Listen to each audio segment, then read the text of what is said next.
Welcome to Design Recipes, everyone. I'm Cathy Hobbs. There is a reason why I am standing underneath an electrical pole. When disaster strikes, perhaps it is loss of power that concerns you. Maybe, possibly protecting your home, or perhaps just the uncertainty. Given the recent natural disasters on this episode of Design Recipes, we're going to help you prepare for a storm and protect your home. Hurricane Harvey devastating Texas. Irma causing damage in the Caribbean and Florida. Maria crippling Puerto Rico. What is the best way to prepare for a storm? We wanted to find out. These days, nearly everything one might need relating to storm prep can be found amongst these aisles. So here we are inside Lowe's. It is absolutely massive. I have no idea what to get, so it's time for me to talk with an expert. Hi, I'm Cathy. How you doing? My name is Chris. Welcome to Lowe's. How can I help you? We're in the middle of storm season. Yes. Hurricanes. Yes. Winds. Yes. And a lot of people want to be properly prepared. So we're curious about some of the must-haves for the home. All right. Well, you're in the right place. Let me show you what we have. Okay. All right, Cathy, let's start with the basics. Everybody needs a flashlight. A necessity. For this time of year and for this area, absolutely. I never know what to look for in a flashlight, and every single time the lights go out, it's dim, and it's not really giving me bright illumination. Right, right. Well, nowadays, most flashlights come as LED, or lighted emitting diode. Oh, I didn't even know which that. Which is, it's efficient, so in most cases, everybody uses them for their light bulbs at home. And is it brighter? Absolutely. So it's much sharper light, and it's going to really light up your area wherever you're looking to light up. This says 320 lumens. That's a lot. Correct. For a flashlight, that is a good amount. That's roughly about a 40-watt bulb tucked in that little tiny flashlight. Nice, nice. Well, let's go to the next section. All right.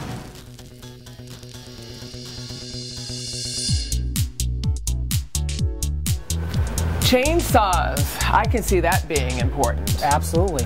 Absolutely. We have a lot of trees up here in the Northeast, and when storms come, trees fall. So chainsaws are there for backup to be able to clear the way.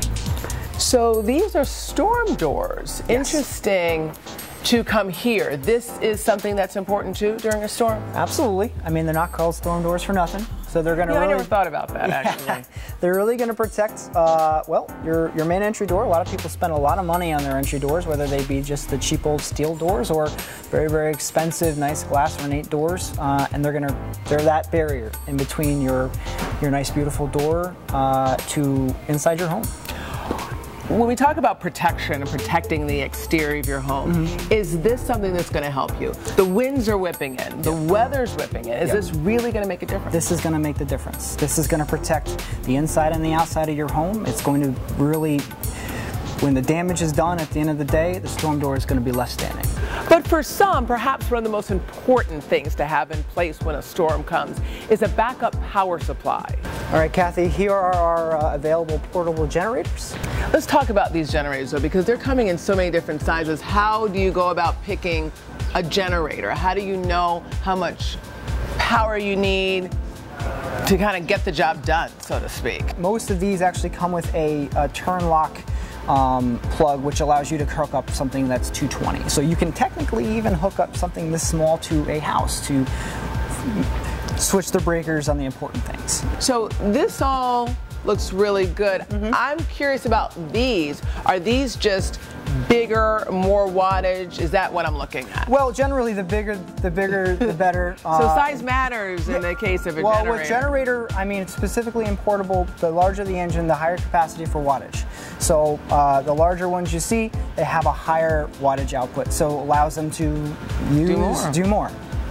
And these are running off of gasoline, correct, I assume? Yes, they are running off of gas, yes. Once the power goes off, there's something called a transfer switch that clicks on, that activates the generator, pumps it on, so there's constant fuel, so that generator can go as long as the fuel comes, which in most cases is going to be for a while. Well, I'm a safety gal, so I think the standby option is for me, and I think we're going to go with that. All right.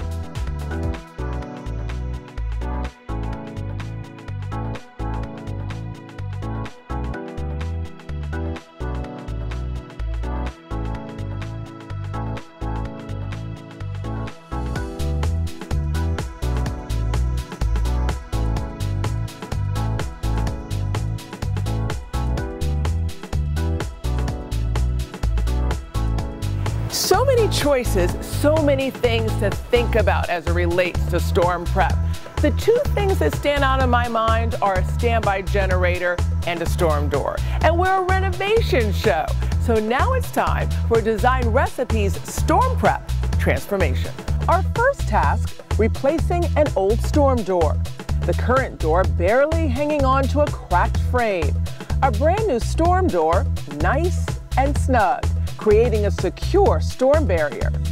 Now that our storm door has been installed, only part of our Design Recipes transformation is in place. We're still missing the main attraction, a standby generator, to help make sure that when the power goes out, the lights stay on. Hi, I'm Kathy. Hi, I'm Jeremy. Well, I'm so glad you're here. We are doing a storm prep story, and you're kind of the star of the show because you have the generator with you. You have a standby generator here, right? Yes, automatic standby generator. I think the main thing to get started is to pick a location. So let me take you guys down and go to the back of the house. Yes, perfect. All right, guys, I'm going to take you to the back of the house and then over to the side, which we think is the perfect generator location. So we've settled on the location. What about the position of the generator? Because we want to make sure that any exhaust isn't going towards the property, but away. Yes, the exhaust, if we position the generator like this, so the hood lifts up like this, then the exhaust of the generator will go out towards the road and the sound will leave your backyard. Perfect. All your pipe and your propane lines will be back here hidden behind the generator and protected from somebody walking into them or damaging them. So this sounds like a great location. And let's talk about the location for just a brief second. We are about 10, 12 feet from propane tanks. Is that critical when deciding the location? Definitely. Of a generator? You need to be 10 feet away from a propane tank. You need to be 5 feet away from a window and 10 feet away from an air conditioning unit. And why is that? Is that because it could be an ignition source for fire? From the propane, the spark, that could be a problem from the generator because it starts. So they're concerned about the tanks being 10 feet away. The AC, they just don't want it sucking it in. So if you are looking to have a standby generator at your home, you actually definitely need the space in order to be able to place it in a proper and safe location. Correct. Before we can get our generator installed, we need to properly prep the site.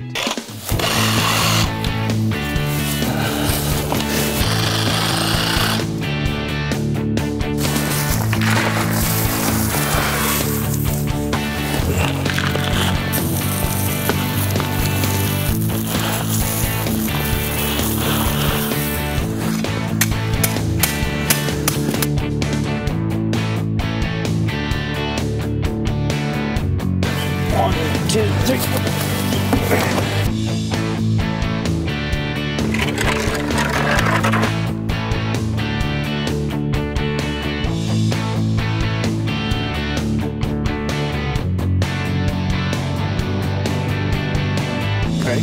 Yep.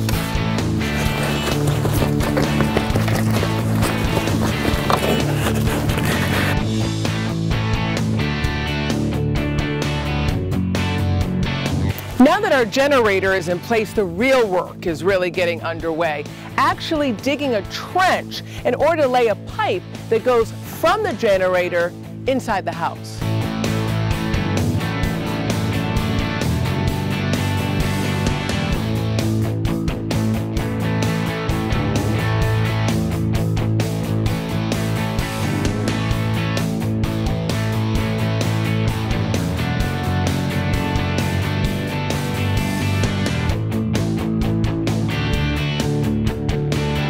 Hey guys. Hello. Wow, a lot of progress. I mean, you're almost done. What happens once the trench is finished? We continue running our pipe through the trench we just dug, lay our tray cable wire in there, penetrate through the sill plate of the house, and connect it into the transfer switch. So I'm looking at some propane tanks here. So the gas company needs to come. Yes. And they're gonna lay their pipe in your trench.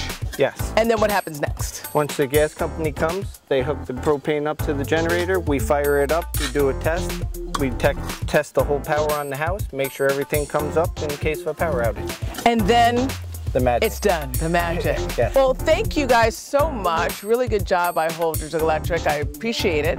I'll let you continue. Thank you. Okay. For added safety, gas tanks removed. And with the gas connection made, the final step, starting up the standby generator. And so our design recipe storm prep transformation is now complete. We have a brand new storm door that will help to keep out the elements and a standby generator that's at the ready should the need arise. We'll be right back. Check out what we have up next. Mortgage expert Ace Wajidasuparp of Citizens Bank is answering your mortgage questions. Coming up.